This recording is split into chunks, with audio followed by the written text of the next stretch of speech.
Bismillahirrahmanirrahim. Assalamu alaikum viewers. I'm your host Sultan M. Hali with another edition of Defense and Diplomacy. Chanakya, the tutor of Chandragupta Maurya and also the author of the Treatise of War, the Arthashastra, gave the Indians a very wide variety of skills and machinations for conducting statehood as well as war. In fact, the Indians are so enamored by it that they have named their diplomatic enclave as Chanakya Puri. Hamid Karzai, the president of Afghanistan, he got his basic studies in India, and I suppose he also got his bit of lesson from Chanakya. One of the Chanakyan theories is the theory of mandala, and mandala in ancient Sanskrit stands for encircling. And as the name suggests, it is encircling your opponent. And this, of course, is the forerunner of the military strategy of the flanking operation. Now, after abandoning the talks with the Taliban, President Karzai visited India and signed a pact on strategy. And this is the first pact that the Afghan government has signed since 2001. It has a lot of meaning and it has a lot of implications. But the Prime Minister of Pakistan was pragmatic enough to say that Afghanistan is a sovereign state and its president is within his sovereign rights to visit any country and to sign any pacts. That, of course, is a diplomatic statement, but it needs a bit of analysis. And who better to analyze it than we have the honor to have in our studio today Brian Katulis, who is of the American Center for Progress, an author, a writer, and also a think tank expert. Welcome. Thank you. Thanks for having me. And of course, our second guest needs no further introduction because he is none other than the former ambassador and Secretary General and also sometime Minister of State for Foreign Affairs, Mr. Akram Zaki. Welcome, sir. So, Brian, how do you look at this particular visit of Mr. Karzai to India and especially the strategic pact that he signed, and what do you think is its implication for the region? Well, I think any weak state, any weak government, which the Afghan state is very weak, will look for any sort of outside support that is constructive. And I see this move by Karzai, which I think has been planned for a while, to look out for any sort of constructive support from all of Afghanistan's neighbors. And I would argue, that notions of encirclement, and the way I see it from India's side too, is that I think there's a real genuine attempt to try to look towards the future in both countries, and a future that integrates this region much more constructively. And I would also add that regional integration cannot be achieved without the constructive support and good bilateral ties between Pakistan and Afghanistan, and I would also add between Pakistan and India at some point. So all of these sort of partial agreements, and I see this as a bilateral agreement, is one piece of a larger puzzle that this region itself needs to constructively support and build together. You see, our problem is that India does not enjoy a contiguous border with Afghanistan. Not that Pakistan has any, priority over other countries. Afghanistan must resolve its own problems, and it is free to do so. Pakistan would love to help it if it's asked. But when somebody overreaches to India, and especially without taking us into confidence, not that they are bound to take us into confidence, but because of past relations, then it raises our hackles a little bit.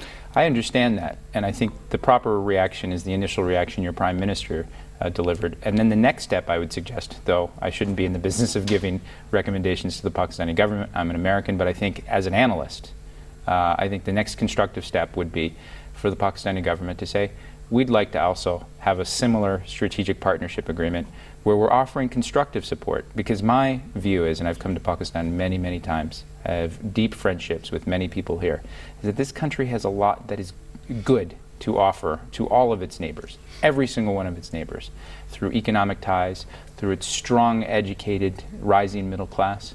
And what saddens me the most is that too often the political dialogue here in Pakistan focuses on sort of the past and the threat perceptions, which are very real. I'm not minimizing them, but misses the opportunities that exist not only to help Afghanistan, but also to help Pakistan help itself. Right. So Ambassador Akram Zaki, he's made his point and he thinks that Pakistan should help itself. But what is your view on, let's start with Mr. Karzai's visit to India and the pact that he has signed? Well, I think President Karzai has close friends in Pakistan also. He's lived here for a considerable length of time, just as he's friends in India and the United States. And one of the statements he made after signing the pact in India is very interesting. He said, India is a great friend, but with Pakistan, we are twin brothers. Yeah, that's a great statement, that Pakistan is our twin brother. And what India has done is trying to strengthen Pakistan's twin brother.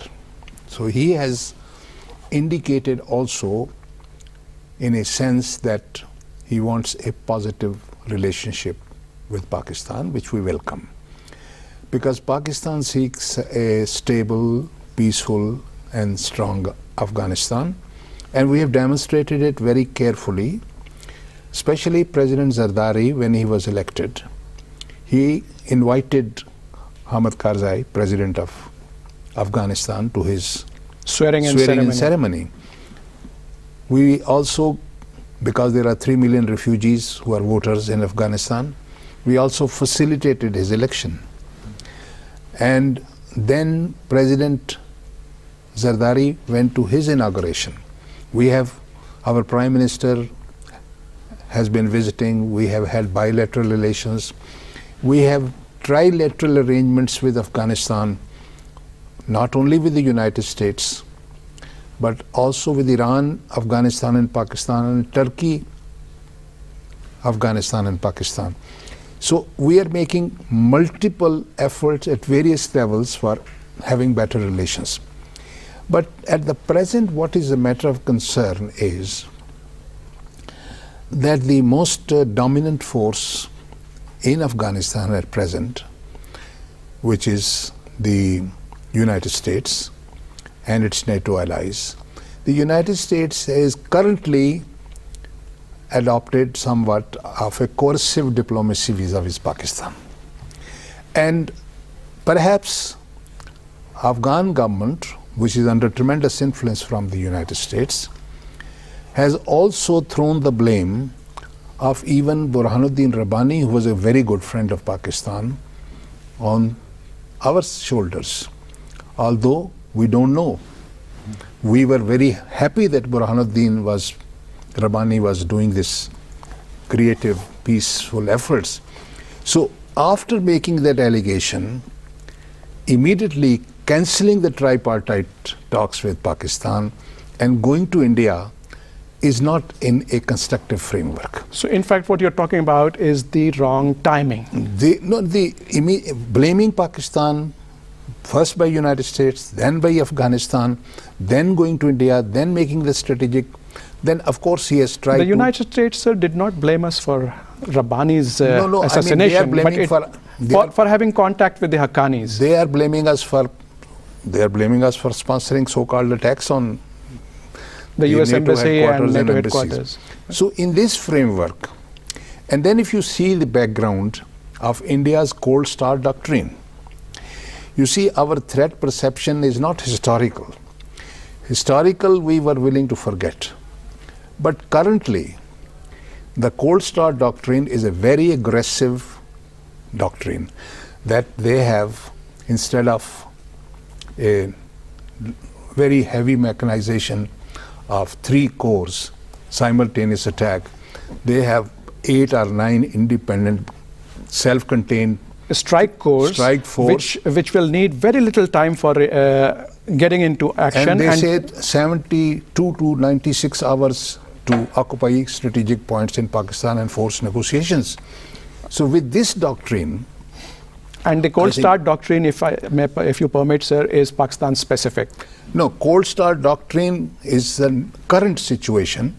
So in this aggressive posture, this strategic alliance has to be looked in a different light, not in a futuristic cooperative relationship. Right. So let me solicit your opinion. And we have Brian. to have some kind of a serious study of what are the implications. Obviously, sir. The ambassador just talked about allegations coming our way about Pakistan's contacts, especially ISI's contacts with the Haqqani network. Right. And you must have read the Wall Street Journal story and also ABC chiding the Admiral Mike Mullen, in fact, that the ISI, in fact, facilitated talks with one of the senior Haqqanis, Ibrahim Haqqani to be more precise, and Jalaluddin Haqqani has talked to the BBC saying that the US as well as some other Muslim countries have been in touch with him. Right.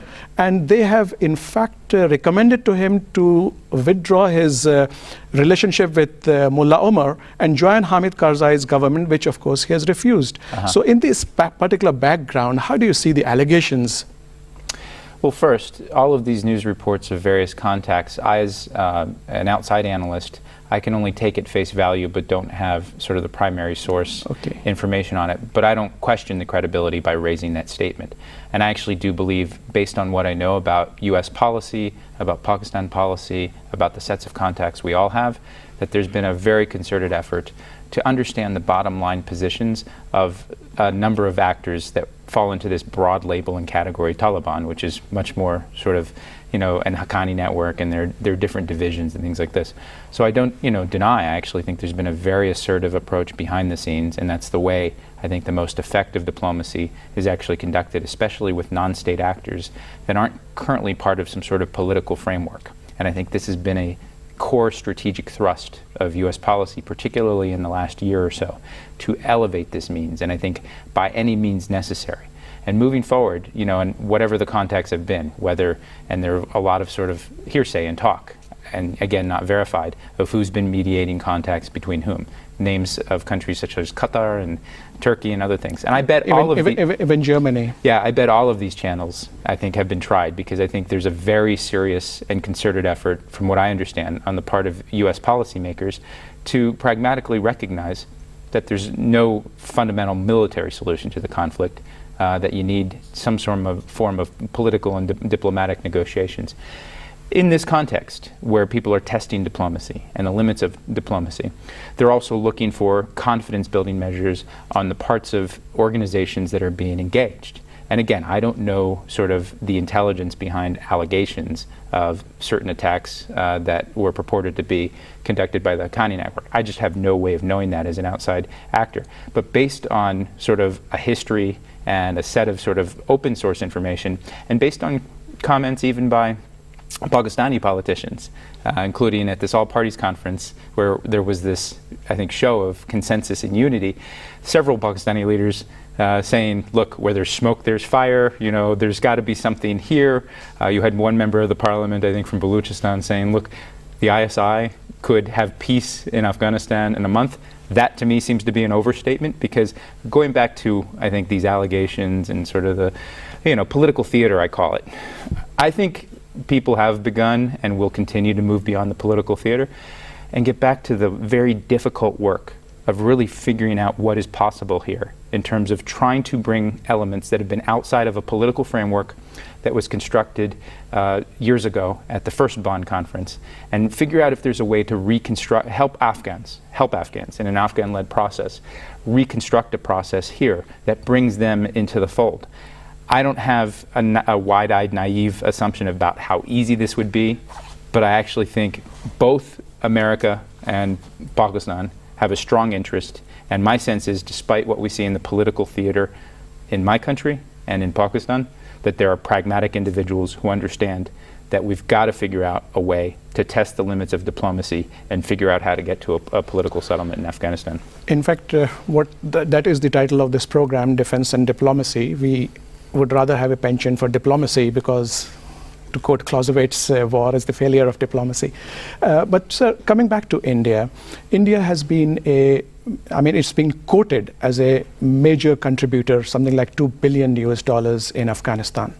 But people forget that we have hosted the Afghan refugees bulk of 3 million, you said the figure varied between 3 to 5 million, and for 20 years. And if you take an average of, let's say, $5 spent per day on each Afghan refugee, you can do the maths. Then we provide free transit to Afghan goods. The effects of smuggling of Pakistani goods into the Afghan market where there is a greater demand. All these actually contribute to Pakistan's positive contribution towards Afghanistan. Yet we see that Pakistan is downplayed. You see, basically, this is a phase, unfortunately,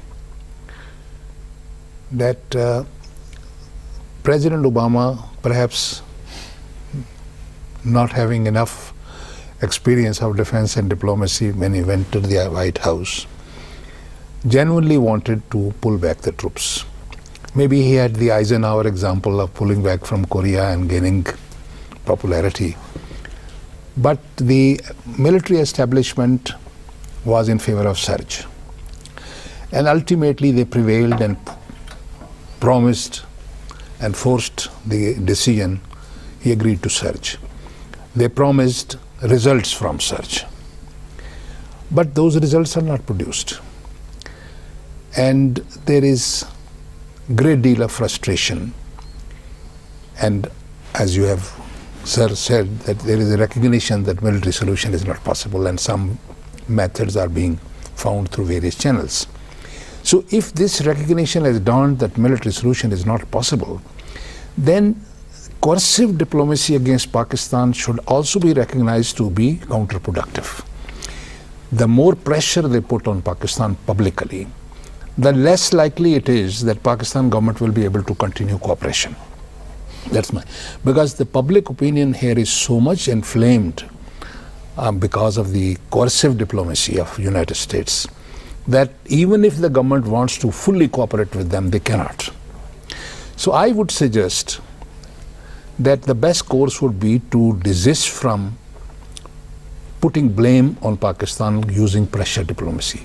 Creative diplomacy is required at this time. When military solutions fail, then we should put our heads together and discover what are the ways of moving forward quietly. President Wilson pronounced open covenants, openly arrived at. And since then, all diplomats agree covenants should be open, but cannot be arrived at openly. Spoken like a true diplomat. There was a very interesting comment by President Karzai during his visit. He talked about the United States of South Asia.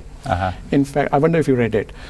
He was hinting at open borders, something like the European Union. Right. And what he mentioned, I quote from him, breakfast at Amritsar, lunch at Lahore, and dinner at Kabul. Oh, that's a nice phrase. So how do you look at that? I see it as an aspirational phrase that we should all keep in our mind, concept we all keep in our minds. And I think too much of what drives U.S. policy, Pakistan policy, Afghan policy, are fear and threat perceptions, which are real. I'm not denying them. They're very real. And they form, I think, the basis for policies way too much. That we miss sort of conceptualizing our policy frameworks in what we positively want to achieve. The risk in his making this statement at a difficult time is that it seems so Pollyannish and unrealistic. But I think it's important from time to time for leaders to do that. That's what leadership is about, is that in the toughest times to actually be able to articulate a vision. And it's not enough, though, and this is where I fault this current president, my president, whom I'm a strongest supporter of. I have a slight disagreement in terms of how you framed his decision on the troop withdrawal, and maybe we can discuss a little bit about that. But I think we need to have a much more concrete vision of what the end state we're desiring in not only Afghanistan and the broader region. So I like where President Karzai is going, but don't leave it at just the level of a speech. Let's talk about the tough diplomacy, the tough economic integration efforts that we need to do in this region together to actually help this region stand on its own. Because the problem with some of these speeches, and this is what I was going to say about President Obama, a lot of very, very good speeches. The implementation is where all of this sometimes breaks down. Absolutely. You need to put your action where they were. I admire President Obama's vision also. And especially, he was right on the spot when he said that, before election, he said that settlement of Kashmir is the key even to settlement of Afghanistan. Under certain political compulsions and relations with India, God knows what, I don't want to go into detail, that vision was not pursued. If we want to have the vision of breakfast in Delhi or in Amritsar and then Lahore and Kabul, then the key is a serious effort for reconciliation between India and Pakistan. And if Kashmir cannot be settled immediately, at least demilitarization of Kashmir should be an objective. If Kashmir is demilitarized and the oppression there is controlled, the chances of regional peace will considerably become an attainable reality within a lifetime of few people. Right. So, since we are moving towards the end of the program, if you permit, sir, Brian, I would like to solicit your opinion on the way forward for peace in the region. Well, first, we have to recognize how difficult it's going to be, and it's going to take years. We're talking about trying to end a conflict that has gone on for more than 30 years, not just the last 10 years. I would start first because I'm here in Pakistan and I'm an American. We need to realign our relationship between the U.S. and Pakistan. It is fundamental. I think the U.S. has had its own tensions at times with the Afghan government and President Karzai, and this was on full display in the first year or two of the Obama administration. But we've gotten back to sort of business, if you will, and pragmatically we're working with him and his government to try to build something there. We need to do that likewise after all of these statements and after all of the tensions over not only Admiral Mullen's statement, but the very real serious concerns that many Americans have about the fact that Osama bin Laden was in this country, the fact that there are a lot of militant groups that we want to work together with the Pakistanis on, but sometimes there's this trust and a trust gap and deficit between us. So the first thing I think we need to do, and I think this is being done, but continue to work on this, is towards closer strategic alignment, realizing that U.S. and Pakistan have more in common than they disagree on, and we need to move together. The second thing is really thinking about this regionally, not only in terms of the diplomatic approaches, but the sorts of things that Pakistan, Afghanistan, India stand to gain by building on concepts such as a new Silk Road and other things. As unrealistic as it seems today, this should be the longer term vision. And then finally, on this sort of more precisely on the peace, reconciliation, and peace process. It's got to be Afghan led. It's got to be led by the indigenous figures, and they have a sovereign country. They need to control that process, but they need constructive support from all of the actors in the region. We've got conferences in Istanbul, we've got conferences in Bonn, and things like this. These offer the opportunity, at least for a public expression of support from all of the neighbors, and I include India, I include Pakistan, I include Iran. Countries that we have difficult sometimes. But Brian, I'm afraid I've run out of time. Right. We could go on and on. Viewers, this was a very fascinating discussion, and it was a pleasure to hear the opinion of both Brian Katulis and Ambassador Akram Zaki. But they are in consensus that President Karzai, yes, it was his right to have gone to India and signed whatever security pact or the agreement that is signed, but the fact is that Pakistan is also a key player and needs to also have a say in this. But the important thing is that peace in the region, for which even Pakistan has sacrificed tremendously, Pakistan needs to have a role, and peace will come in the region when all the players in the region are able to help Afghanistan stand on its own feet. And for that, I would like to thank you, Brian. I would like to thank you, Ambassador Akram Zaki. Regional solution. Yes, and as Ambassador Akram Zaki calls it, the regional solution. So thank you so much for being with us, and hope to see you next week, inshallah. Allah Hafiz.